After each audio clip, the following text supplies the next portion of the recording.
বাংলাদেশ ভারত সীমান্তে কাঁটাতারের বেড়া নিয়ে নতুন করে রাজনৈতিক উত্তাপ ছড়িয়েছে পশ্চিমবঙ্গের ক্ষমতাসীন রাজনীতিতে। সদ্য দায়িত্ব নেওয়া মুখ্যমন্ত্রী হিসেবে নতুন মুখ্যমন্ত্রী শুভেন্দু অধিকারীর বক্তব্যকে কেন্দ্র করে আবারও সামনে এসেছে সীমান্ত সুরক্ষা বনাম রাজনৈতিক দায় চাপানো এই পুরনো বিতর্ক।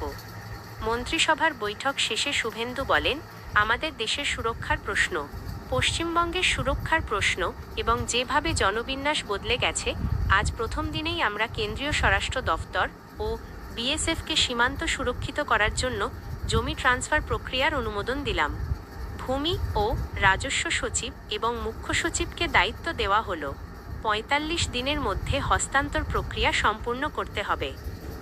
সরকারি অবস্থান হিসেবে বলা হচ্ছে, পশ্চিমবঙ্গ বাংলাদেশ সীমান্তের যেসব অংশ এখনও অরক্ষিত, সেখানে কাঁটাতারের বেড়া বসাতে জমি হস্তান্তর দ্রুত শেষ করতে চায় প্রশাসন।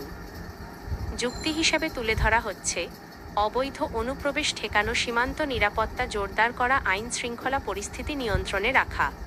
ভারতের সীমান্তরক্ষী বাহিনী বর্ডার সিকিউরিটি ফোর্সের দীর্ঘদিনের চাহিদা অনুযায়ী এই কাজ দ্রুত শেষ করার কথাও বলা হচ্ছে। সমস্যা শুরু হচ্ছে যখন নিরাপত্তার বিষয়কে রাজনৈতিক ভাষ্যে ঢোকানো হচ্ছে। মুখ্যমন্ত্রীর বক্তব্যে জনসংখ্যা পরিবর্তন বা ডেমোগ্রাফি বদলে যাওয়া এই ধরনের শব্দ ব্যবহার করা হয়েছে, যা অনেক বিশ্লেষকের মতে তথ্যভিত্তিক যাচাইয়ের চেয়ে রাজনৈতিক ব্যাখ্যার দিকে বেশি ঝুঁকে পড়ে। অন্যদিকে বিরোধীরা বলছে, সীমান্ত ব্যবস্থাপনা মূলত কেন্দ্রীয় সরকারের দায়িত্ব, তাই রাজ্য সরকারকে এককভাবে দায়ী করা বা রাজনৈতিক সুবিধার জন্য বিষয়টিকে ব্যবহার করা ঠিক নয়। বিশ্লেষকদের মতে, সীমান্তে অনুপ্রবেশের মতো বিষয় সত্য হলেও তা প্রায়ই নির্বাচনী রাজনীতিতে নিরাপত্তা ইস্যু হিসেবে ব্যবহার করা হয়। ফলে বাস্তব সমাধানের চেয়ে রাজনৈতিক অবস্থান শক্ত করার প্রবণতা বেশি দেখা যায়। একই সঙ্গে আরেকটি প্রশ্নও উঠছে, কাঁটাতারের বেড়া কি একমাত্র সমাধান, নাকি অর্থনৈতিক, কূটনৈতিক ও প্রশাসনিক সমন্বিত ব্যবস্থায় বেশি কার্যকর?